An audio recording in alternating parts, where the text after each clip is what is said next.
Pasangkanlah pernyataan pada kolom pernyataan atau informasi, dengan jawaban yang tepat pada kolom pilihan jawaban. 1. Kitab kuno zaman Majapahit karangan Empu Prapanca yang di dalamnya terdapat istilah Pancasila. 2. Arti harfiah dari kata sila dalam bahasa Sanskerta yang menjadi landasan perilaku. 3. Jumlah bulu pada masing-masing sayap burung Garuda yang melambangkan tanggal kemerdekaan RI. 4. Tokoh yang menyampaikan usulan dasar negara pada hari terakhir sidang pertama BPUPKI, 1 Juni 1945. 5. Simbol dari sila Pancasila yang berbunyi, kerakyatan yang dipimpin oleh hikmat kebijaksanaan dalam permusyawaratan perwakilan. 6. Salah satu permasalahan bangsa Indonesia yang disebabkan oleh kurangnya pemerataan ekonomi dan lapangan kerja. 7. Nilai Pancasila yang menjadi solusi utama dalam mengatasi potensi konflik horizontal antar suku dan agama di masyarakat. 8. Fenomena globalisasi dan penyebaran berita bohong, hoax, yang mengancam keutuhan ideologi bangsa. 9. Contoh pengamalan nilai yang menunjukkan pengakuan terhadap Tuhan Yang Maha Esa dan penghormatan antar pemeluk agama. 10. Nilai yang menekankan pada keseimbangan antara hak dan kewajiban serta sikap tidak boros, hidup hemat. Pilihan jawaban: A. Sila ketiga, Persatuan Indonesia. B. Keadilan sosial. C. Kitab Negara Kertagama. D. 17 Helai. E. Dasar atau sendi. F. Insinyur Soekarno. G. Kepala Banteng. H. Kemiskinan. I. Toleransi beragama. J. Tantangan eksternal.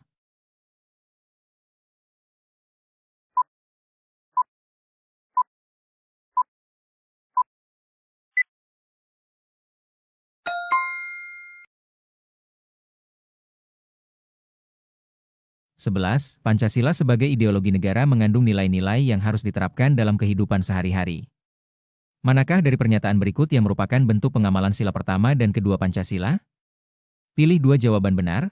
A. Menghormati teman yang sedang menjalankan ibadah puasa. B. Mengikuti kegiatan kerja bakti di lingkungan rumah. C. Memberikan bantuan kepada korban bencana alam tanpa membedakan suku. D. Menggunakan produk dalam negeri sebagai bentuk cinta tanah air. E. Menghargai hasil karya orang lain.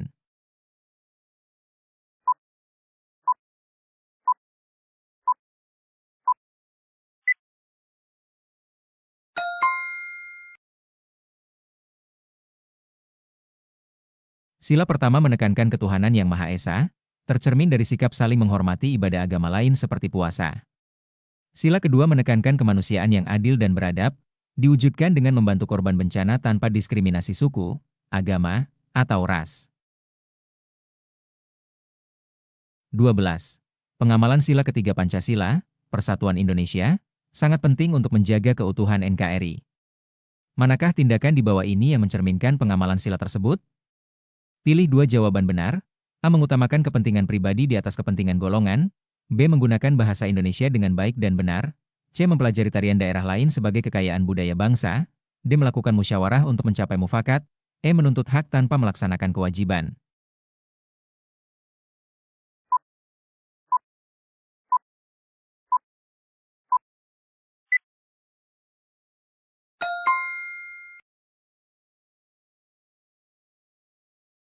Pengamalan sila ketiga, Persatuan Indonesia, terlihat dari penggunaan bahasa Indonesia sebagai bahasa pemersatu. B. Mempelajari tarian daerah lain menunjukkan sikap menghargai keberagaman budaya sebagai satu kesatuan bangsa, sehingga memperkuat rasa persatuan nasional. C. 13. Gotong royong merupakan kepribadian bangsa yang sudah ada sejak lama. Berdasarkan maknanya, manakah pernyataan berikut yang mendefinisikan gotong royong secara tepat? Pilih 3 jawaban benar. A. Bekerja bersama-sama untuk mencapai hasil yang diinginkan demi kepentingan bersama. B. Kegiatan yang dilakukan secara sukarela tanpa mengharap imbalan materi.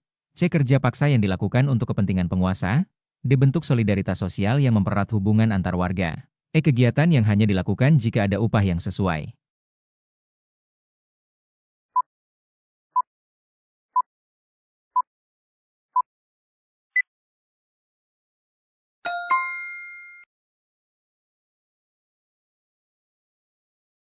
Gotong royong berarti bekerja bersama demi kepentingan bersama. A. Dilakukan secara sukarela tanpa pamrih materi. B. Dan mencerminkan solidaritas sosial yang mempererat hubungan antar warga. D. Gotong royong tidak bersifat paksaan atau berorientasi pada upah. 14. Penerapan budaya gotong royong sangat penting di era modern saat ini. Mengapa gotong royong dianggap penting bagi masyarakat Indonesia? Pilih 2 jawaban benar. A. Dapat meringankan beban pekerjaan yang berat. B. Menumbuhkan rasa individualisme di tengah masyarakat. C. Mempererat tali silaturahmi dan rasa persaudaraan. D. Menimbulkan ketergantungan antar individu sehingga tidak mandiri. E. Mempercepat proses persaingan ekonomi antar warga.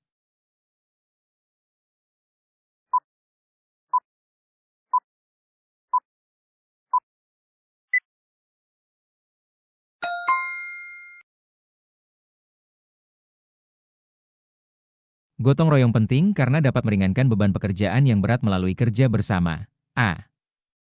Selain itu, gotong royong mempererat tali silaturahmi dan rasa persaudaraan antar anggota masyarakat, sehingga menciptakan kehidupan sosial yang harmonis. C.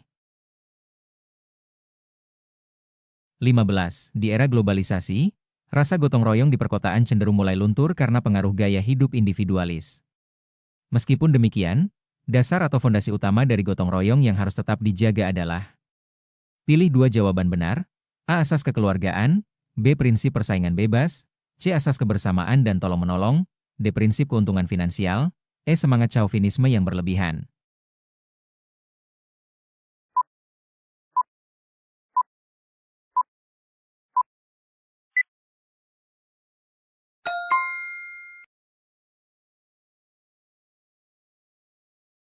Fondasi utama gotong royong adalah asas kekeluargaan, serta kebersamaan dan tolong-menolong.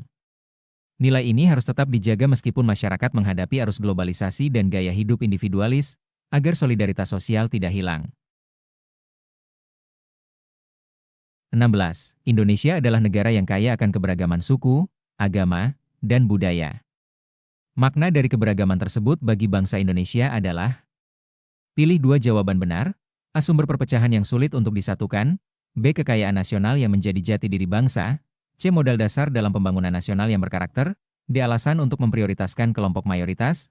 E. Hambatan dalam menjalin kerjasama internasional.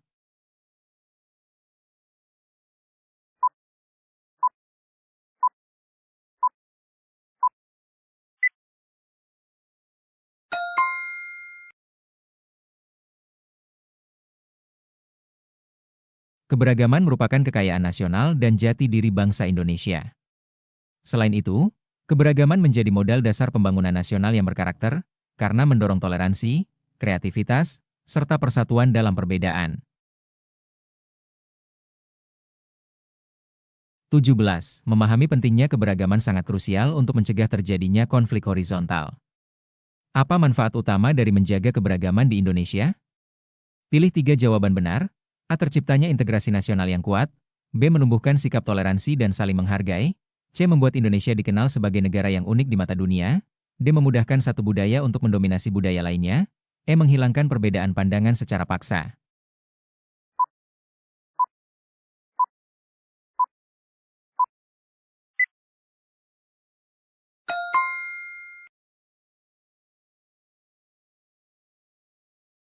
Menjaga keberagaman bermanfaat untuk memperkuat integrasi nasional, menumbuhkan sikap toleransi dan saling menghargai, serta menjadikan Indonesia dikenal sebagai negara yang unik di mata dunia karena kemajemukannya. 18. Implementasi undang-undang di Indonesia harus berlandaskan pada nilai-nilai Pancasila dan UUD 1945. Mengapa implementasi hukum yang tegas sangat penting dalam era keterbukaan informasi? Pilih dua jawaban benar. A. Untuk menjamin kepastian hukum dan keadilan bagi seluruh rakyat. B. Agar pemerintah dapat membatasi seluruh kritik dari masyarakat. C. Untuk melindungi hak asasi manusia dari penyalahgunaan informasi, hoaks. D. Memastikan bahwa hanya kelompok tertentu yang memiliki akses informasi. E. Untuk memperkuat sistem otoriter dalam pemerintahan.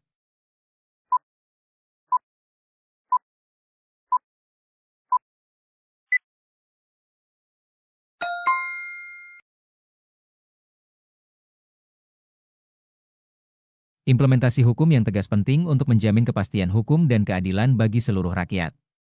Selain itu, penegakan hukum melindungi hak asasi manusia dari penyalahgunaan informasi seperti hoaks di era keterbukaan informasi. 19. Konstitusi Indonesia telah mengalami beberapa kali perubahan periode pemberlakuan.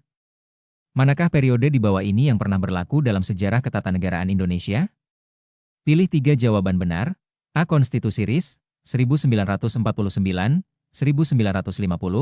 B. UUDS 1950, 1950, 1959, C. UUD 1945 masa Orde Baru, D. UUD Proklamasi Belanda. E. Konstitusi Federal Amerika.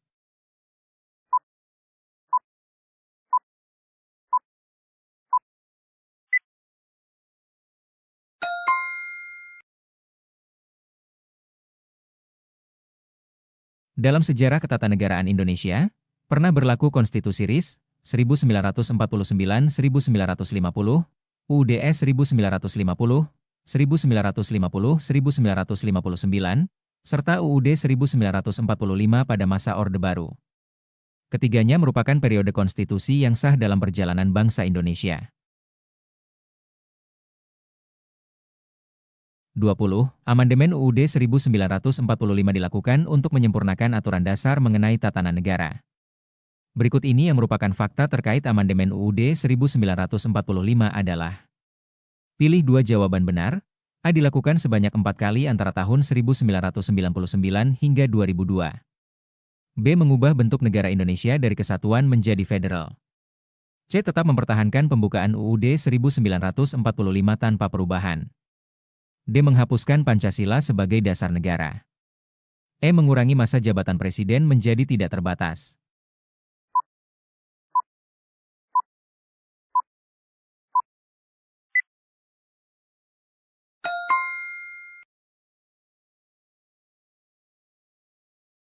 Amandemen UUD 1945 dilakukan sebanyak 4 kali pada periode 1999-2002. Dalam proses amandemen tersebut, pembukaan UUD 1945 tetap dipertahankan tanpa perubahan karena memuat nilai dasar dan cita-cita bangsa. 21. Perhatikan pernyataan berikut. Budi selalu memberikan bantuan kepada teman sekelasnya yang sedang mengalami kesulitan tanpa membeda-bedakan latar belakang suku maupun agamanya.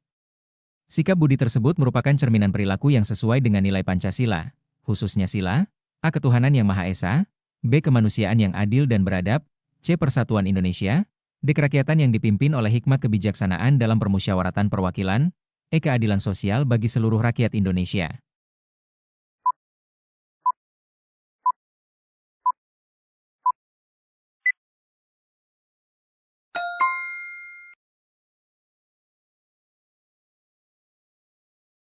Sikap membantu tanpa diskriminasi mencerminkan sila kemanusiaan yang adil dan beradab. Nilai ini menekankan perlakuan yang adil, penghormatan martabat manusia, serta pengakuan persamaan derajat tanpa membedakan suku, agama, atau latar belakang sosial. 22. Dalam sebuah lingkungan masyarakat, warga rutin mengadakan kerja bakti setiap hari Minggu untuk menjaga kebersihan lingkungan. Berdasarkan analisis Anda, mengapa perilaku ini dianggap sesuai dengan identitas nasional Pancasila? A. Karena dilakukan secara terpaksa oleh aturan RT, B. Karena menunjukkan sikap gotong royong dan kepedulian sosial, C. Karena bertujuan untuk mencari pujian dari pemerintah daerah, D. Karena warga ingin mendapatkan imbalan materi setelah bekerja, E. Karena merupakan kegiatan yang bersifat rekreasi semata.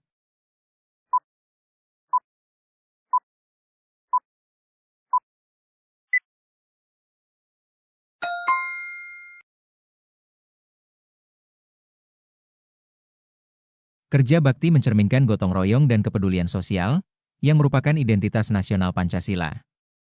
Kegiatan ini dilakukan secara sukarela demi kepentingan bersama, mempererat persatuan, dan menciptakan lingkungan yang bersih serta harmonis. 23. Sebagai siswa yang mengamalkan nilai-nilai Pancasila, tindakan nyata yang dapat Anda terapkan di lingkungan sekolah untuk mendukung keadilan sosial bagi seluruh rakyat Indonesia adalah: A. Menghargai hasil karya teman tanpa melihat latar belakang sosialnya, B. Memilih teman hanya dari kelompok yang kaya, C. Memberikan contekan kepada teman saat ujian sebagai bentuk solidaritas, D. Menggunakan fasilitas sekolah secara berlebihan untuk kepentingan pribadi, E. Melaporkan teman yang tidak sependapat kepada guru.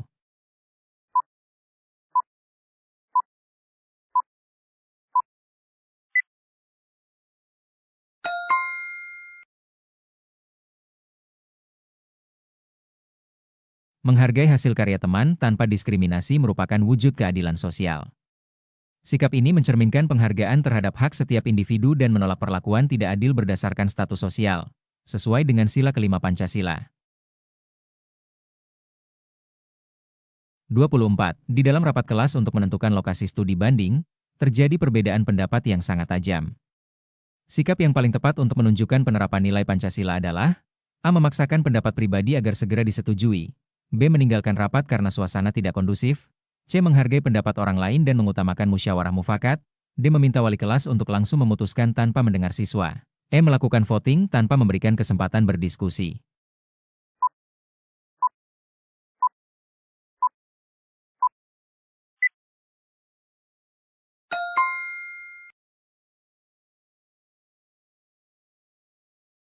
Menghargai pendapat dan mengutamakan musyawarah mencerminkan sila keempat Pancasila. Musyawarah mufakat mengedepankan kebijaksanaan dan kepentingan bersama, bukan pemaksaan kehendak atau keputusan sepihak dalam menyelesaikan perbedaan pendapat. 25. Berikut ini yang merupakan contoh konkret penerapan nilai persatuan Indonesia dalam kehidupan berbangsa dan bernegara adalah A. Mempelajari budaya asing secara berlebihan hingga melupakan budaya sendiri. B. Menggunakan produk dalam negeri untuk mendukung ekonomi nasional. C. Mengutamakan kepentingan golongan di atas kepentingan negara. D. Menyebarkan informasi yang belum tentu kebenarannya di media sosial. E. Menolak bekerja sama dengan orang yang berbeda suku.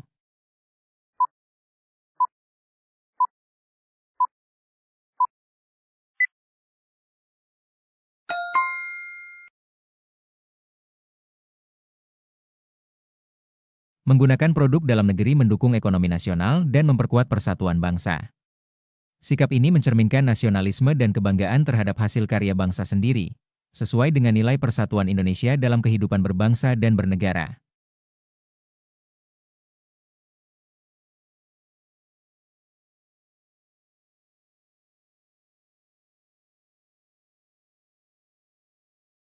26. Secara etimologis, istilah demokrasi berasal dari bahasa Yunani, yaitu demos dan kratos.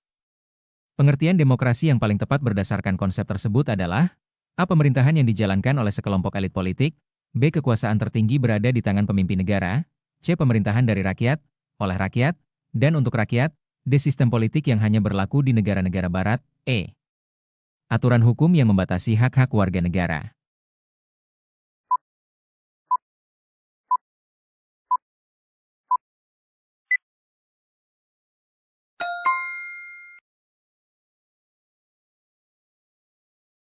Demokrasi berarti pemerintahan dari rakyat, oleh rakyat, dan untuk rakyat. Konsep ini menempatkan rakyat sebagai pemegang kedaulatan tertinggi dan menuntut partisipasi aktif masyarakat dalam proses pengambilan keputusan politik. 27. Demokrasi di mana rakyat menyalurkan kehendaknya melalui wakil-wakil yang dipilih dalam pemilihan umum disebut sebagai demokrasi. A. Langsung, B. Tidak langsung, perwakilan, C. Otoriter, D. Liberal, E. Terpimpin.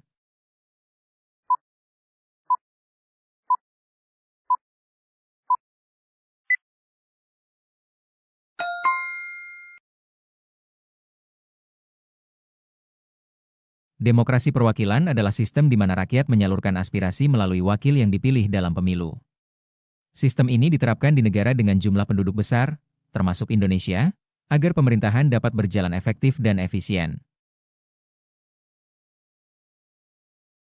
28. Mengapa demokrasi dianggap sangat penting bagi keberlangsungan sebuah negara hukum seperti Indonesia? A. Agar pemerintah bisa bertindak sesuka hati tanpa pengawasan. B. Untuk menjamin hak-hak dasar warga negara dan mencegah kesewenang-wenangan. C. Karena merupakan syarat mutlak untuk mendapatkan bantuan luar negeri. D. Untuk memastikan hanya satu partai yang berkuasa selamanya. E. Agar aspirasi rakyat tidak perlu didengarkan oleh penguasa.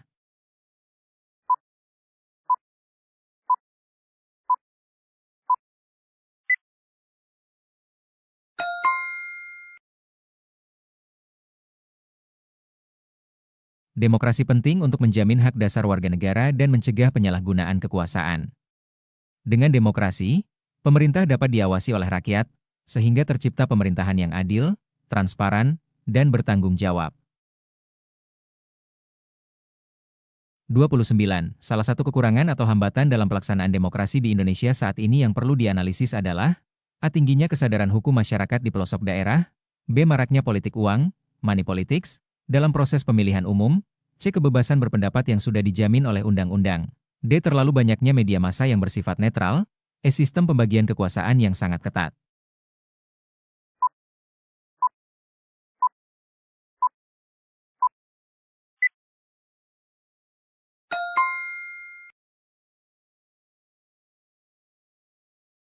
Politik uang menjadi hambatan serius demokrasi karena merusak prinsip kejujuran dan keadilan. Praktik ini melemahkan kualitas pemimpin yang terpilih serta menurunkan kepercayaan publik terhadap proses demokrasi. 30. Demokrasi yang diterapkan di Indonesia saat ini adalah demokrasi Pancasila. Karakteristik utama dari demokrasi ini adalah A. Menghalalkan segala cara untuk mencapai kemenangan politik, B. Mengedepankan voting di atas musyawarah mufakat, C. Menyeimbangkan antara hak dan kewajiban berdasarkan nilai luhur Pancasila, D. Memberikan kekuasaan mutlak kepada presiden, E. Memisahkan urusan agama sepenuhnya dari urusan negara.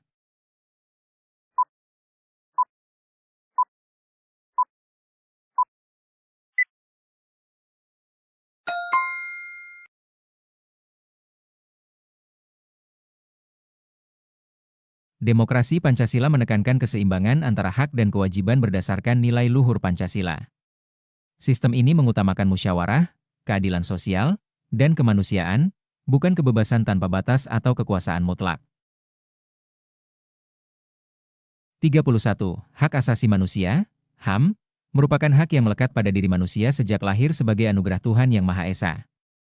Makna mendalam dari HAM adalah bahwa hak tersebut bersifat A. Dapat dipindahkan kepada orang lain jika diperlukan, B. Universal dan tidak dapat dicabut oleh siapapun, C. Terbatas pada warga negara tertentu saja, D. Hanya berlaku bagi mereka yang memiliki jabatan tinggi, E. Bergantung pada pemberian atau izin dari pemerintah.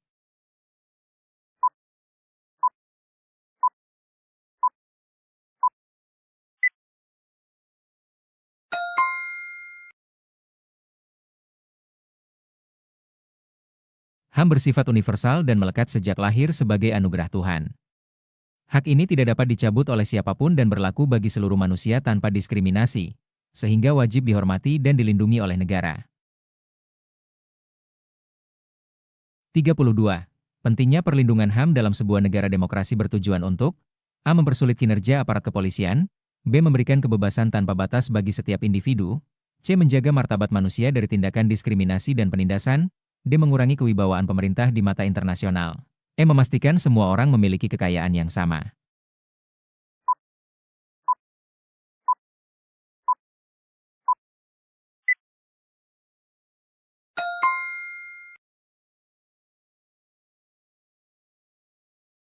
Perlindungan HAM bertujuan menjaga martabat manusia dari diskriminasi dan penindasan.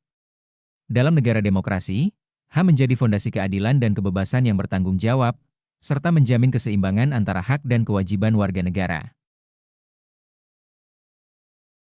33. Salah satu bentuk upaya penegakan HAM di Indonesia melalui jalur lembaga mandiri yang dibentuk negara adalah melalui A. Majelis Permusyawaratan Rakyat, B. Komisi Nasional Hak Asasi Manusia, Komnas HAM, C. Mahkamah Agung, D. Dewan Perwakilan Rakyat, E. Kejaksaan Negeri.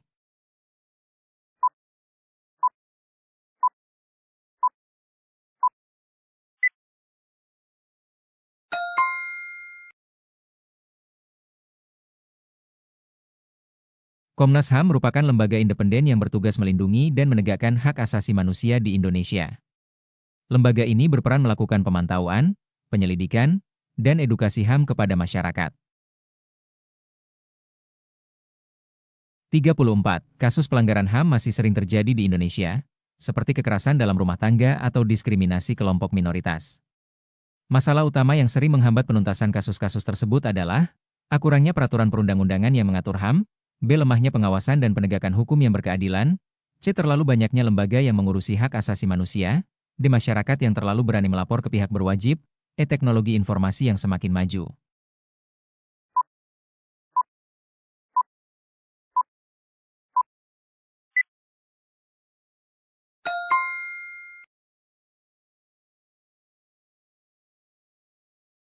Hambatan utama penuntasan kasus HAM adalah lemahnya penegakan hukum yang berkeadilan. Faktor ini menyebabkan pelaku sering tidak mendapatkan sanksi tegas, sehingga pelanggaran HAM terus berulang dan keadilan bagi korban terhambat. 35. Solusi yang paling efektif untuk menekan angka pelanggaran HAM di Indonesia dari sisi pendidikan adalah A. Menghukum berat semua pelaku kejahatan tanpa kecuali, B. Meningkatkan literasi dan kesadaran masyarakat akan hak dan kewajiban sejak dini, C. Menambah jumlah personel aparat keamanan di setiap desa, D. Menutup akses informasi mengenai kasus-kasus pelanggaran HAM, E. Membuat undang-undang baru setiap kali ada pelanggaran terjadi.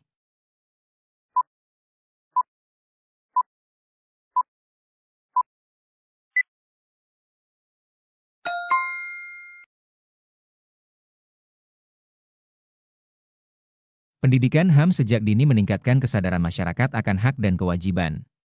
Dengan literasi HAM, masyarakat lebih menghargai sesama dan mencegah terjadinya pelanggaran, sehingga tercipta kehidupan sosial yang adil dan bermartabat. 36.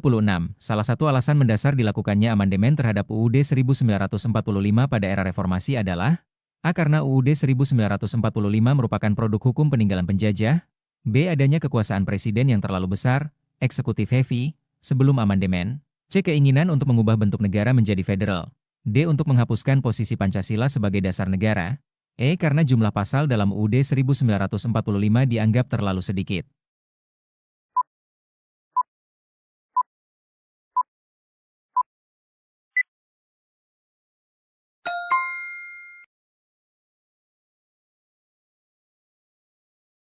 Salah satu alasan utama amandemen UUD 1945 adalah dominasi kekuasaan presiden sebelum reformasi. Amandemen bertujuan menciptakan sistem checks and balances agar kekuasaan negara tidak terpusat dan lebih demokratis.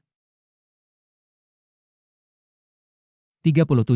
Dasar hukum atau aturan yang menjadi landasan resmi untuk melakukan perubahan, amandemen, terhadap UUD 1945 tertuang dalam A. Pasal 1 UUD 1945, B. Pasal 33 UUD 1945, C. Pasal 37 UUD 1945, D. Pembukaan UUD 1945 alinea keempat, E. Ketetapan MPR nomor 1 tahun 2000.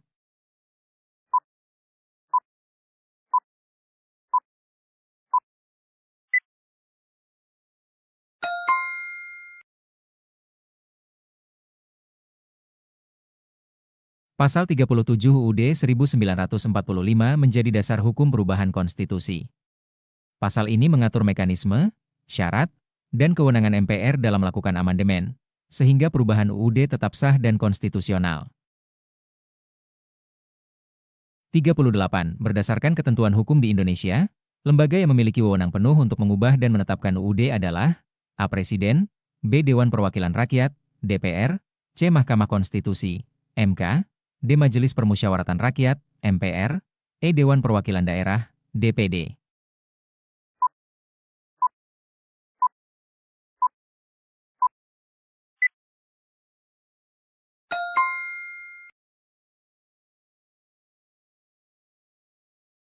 MPR memiliki wewenang penuh untuk mengubah dan menetapkan UUD. Lembaga ini merupakan representasi rakyat dan daerah, sehingga perubahan konstitusi dilakukan secara demokratis dan mencerminkan kepentingan nasional. 39. Dalam proses amandemen UUD 1945, terdapat kesepakatan dasar bahwa tidak akan melakukan perubahan terhadap bagian A. Batang tubuh, B. Penjelasan UUD, C. Pembukaan UUD 1945, D. Pasal-pasal mengenai ekonomi, E. Aturan peralihan.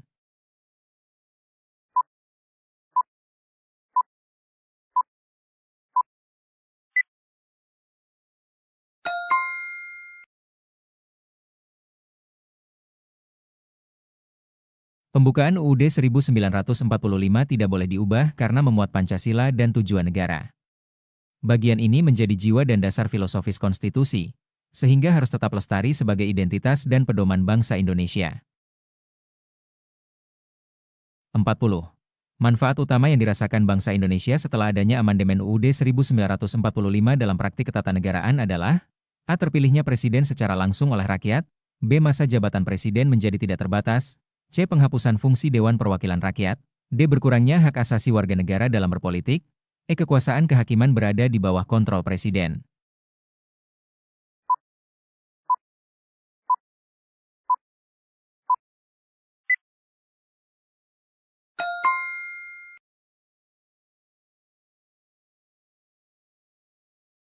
Salah satu manfaat utama amandemen UUD 1945 adalah pemilihan presiden secara langsung oleh rakyat. Hal ini memperkuat demokrasi, meningkatkan legitimasi pemimpin, serta memperluas partisipasi politik warga negara.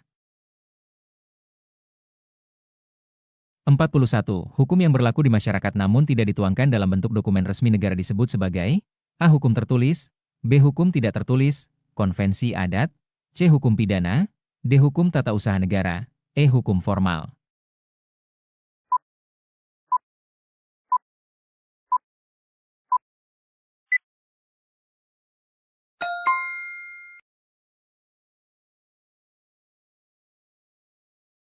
Hukum tidak tertulis adalah aturan yang hidup dalam masyarakat, seperti adat dan konvensi. Meskipun tidak dibukukan, hukum ini tetap ditaati karena tumbuh dari nilai sosial dan budaya yang diwariskan secara turun-temurun. 42. Pentingnya keberadaan hukum di dalam sebuah masyarakat adalah untuk menciptakan A. Ketakutan bagi warga agar patuh pada pemimpin, B. Ketertiban, kedamaian, dan kepastian hukum bagi setiap individu, C. Keuntungan finansial bagi aparat penegak hukum, D. Perbedaan perlakuan antara orang kaya dan orang miskin, E. Ketergantungan masyarakat terhadap pengacara.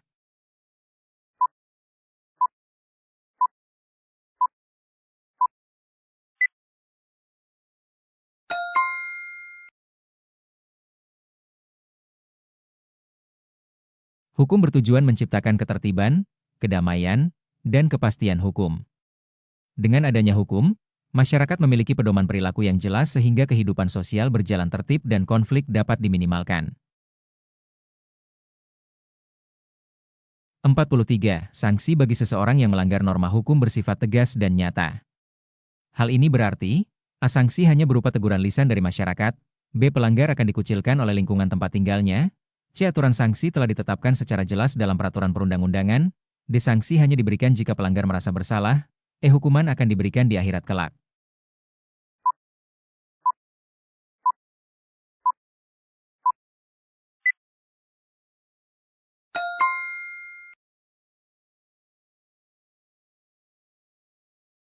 Sanksi hukum bersifat tegas dan nyata karena telah diatur jelas dalam peraturan perundang-undangan. Sanksi ini bertujuan memberikan kepastian hukum, keadilan, serta efek jera bagi pelanggar hukum. 44. Hukum yang mengatur hubungan antara individu dengan individu lainnya yang menitikberatkan pada kepentingan perseorangan disebut A. Hukum publik, B. Hukum pidana, C. Hukum privat, sipil perdata, D. Hukum tata negara, E. Hukum internasional.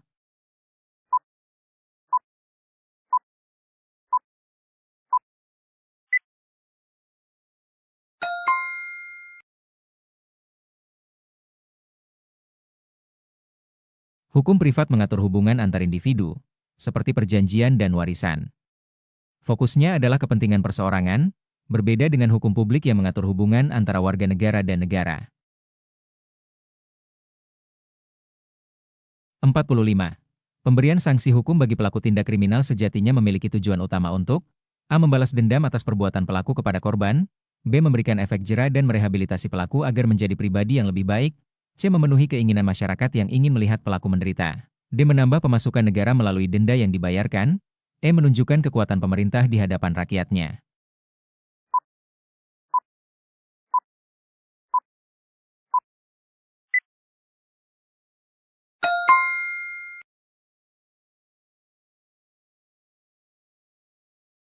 Tujuan utama sanksi hukum adalah memberikan efek jera dan rehabilitasi pelaku. Hukuman tidak semata-mata balas dendam, tetapi juga mendidik agar pelaku menyadari kesalahan dan tidak mengulangi perbuatannya. 46. Warna keemasan pada burung Garuda Pancasila memiliki makna filosofi sebagai simbol kemuliaan dan cita-cita luhur bangsa untuk mencapai kejayaan. A. Benar, B. Salah.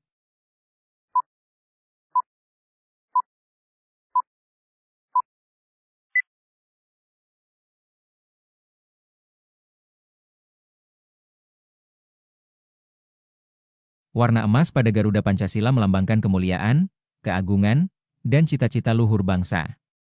Simbol ini mencerminkan harapan Indonesia untuk mencapai kejayaan dan kesejahteraan yang bermartabat. 47.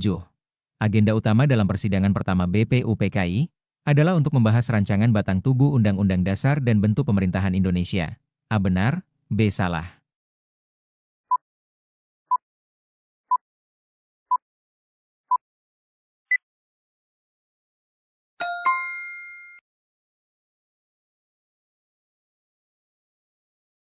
Sidang pertama BPUPKI membahas dasar negara, bukan rancangan batang tubuh UUD. Pembahasan UUD dilakukan pada sidang berikutnya setelah dasar negara disepakati. 48. Perbedaan utama antara rumusan Pancasila dalam Piagam Jakarta dengan pembukaan UUD 1945 yang disahkan tanggal 18 Agustus, terletak pada rumusan sila pertama. A. Benar, B. Salah.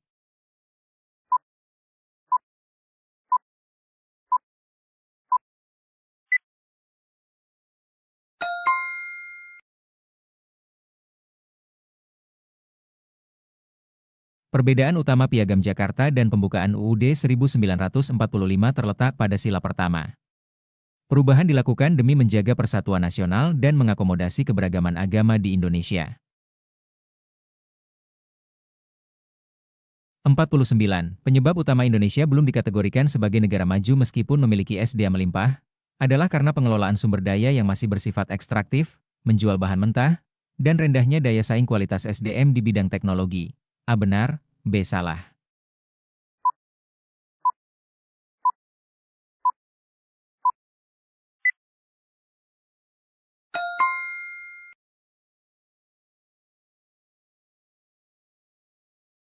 Indonesia belum menjadi negara maju karena masih menjual bahan mentah dan rendahnya kualitas SDM teknologi. Penguatan inovasi dan industri bernilai tambah menjadi kunci pembangunan berkelanjutan. 50. Permasalahan Indonesia di era globalisasi. Di era globalisasi saat ini, Indonesia menghadapi tantangan serius seperti maraknya penyebaran hoaks yang mengancam persatuan, masuknya ideologi asing yang bertentangan dengan Pancasila, serta kesenjangan ekonomi digital. Globalisasi menyebabkan batas antar negara seolah menipis, sehingga budaya luar sangat mudah memengaruhi generasi muda. Pertanyaan, berdasarkan informasi di atas, analisis dan berikan 3 solusi yang relevan dan berkeadilan untuk mengatasi permasalahan bangsa di era globalisasi agar identitas nasional tetap terjaga.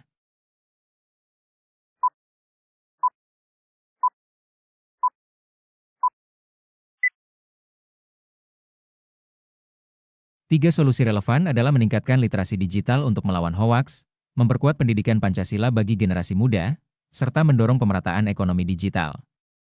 Solusi ini berkeadilan karena melindungi identitas nasional sekaligus meningkatkan kesejahteraan dan persatuan bangsa.